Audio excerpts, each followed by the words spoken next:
Grape juice ready చేస్తున్నానండి.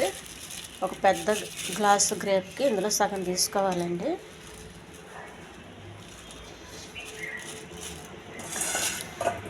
మొత్తం ఒక గిన్నెలో ఒలిసి పెట్టుకోవాలి.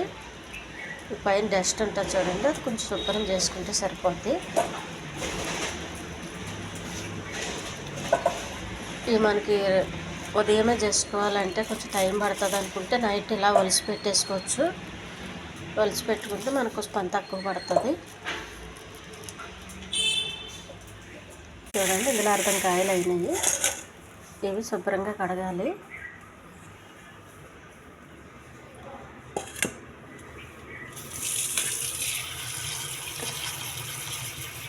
మనం ఈ నైట్ కడగొద్దండి, గిన్నెలో ఒలిసి పెట్టుకోవాలి. ఎందుకంటే కడిగేస్తే నైట్ కడిగి పెట్టుకుంటే వాసన వచ్చేస్తాయి, అంత కడగకూడదు. మనం ఎప్పుడైతే జ్యూస్గా రెడీ చేస్తామో అప్పుడే కడగాలి. అప్పుడు జ్యూస్ మంచిగా ఉంటుంది, పుల్లగా వాసన రాదు. శుభ్రంగా క్లీన్ చేసినాయండి. మిక్సీ జార్లో వేసుకోవాలి.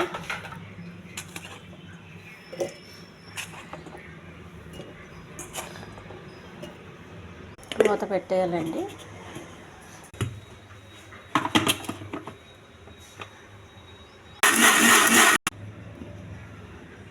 జ్యూస్ అండి, కొద్దిగా వాటర్ వేసుకోవాలి. ఎందుకంటే వాటర్ వేస్తున్నాను నేను, చిక్కగా ఉంటుందండి. మిక్సీ జార్లో చేస్తాం కాబట్టి.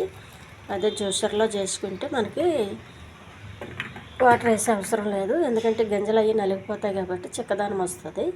మనం తాగేటప్పుడు కొంచెం పట్టేసినట్టు ఉంటుంది, పుల్లగా ఉండి, అందుకు తాగబుద్ధి కాదు. అందుకని వాటర్ వేస్తే కొంచెం పలుచగా ఉండి బాగుంటుందండి. దీన్ని తీసుకోవాలండి.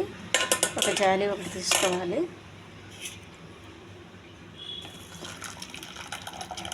ఈ జ్యూస్ ఇందులో కొద్దిగా వేసుకోండి. ఒకేసారి ఎక్కువ వేసిస్తే మనకి ఇలా తిప్పేటప్పుడు కొంచెం ఇబ్బంది అవ్వచ్చు.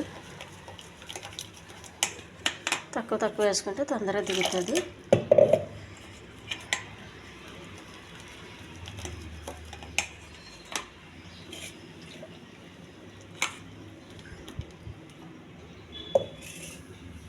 జ్యూస్ రెడీ అయిందండి. ఒక గ్లాస్ తీసుకోండి.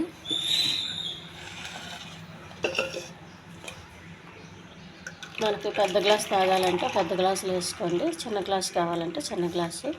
ఈ ఛానల్ నచ్చితే సబ్స్క్రైబ్ చేయండి, షేర్ చేయండి, లైక్ చేయండి. ఇది చాలా హెల్దీ గ్రేప్ జ్యూస్ అండి. ఇది మనకు కొంచెం వాటర్ అడుగున ఉండిపోతే ఇలా కలుపుకుంటే సరిపోతుంది. ఈ జ్యూస్ ఎలా ఉందో కామెంట్ చేయండి. మీరు చేసే ప్రతి కామెంట్కి నేను రిప్లై ఇస్తాను.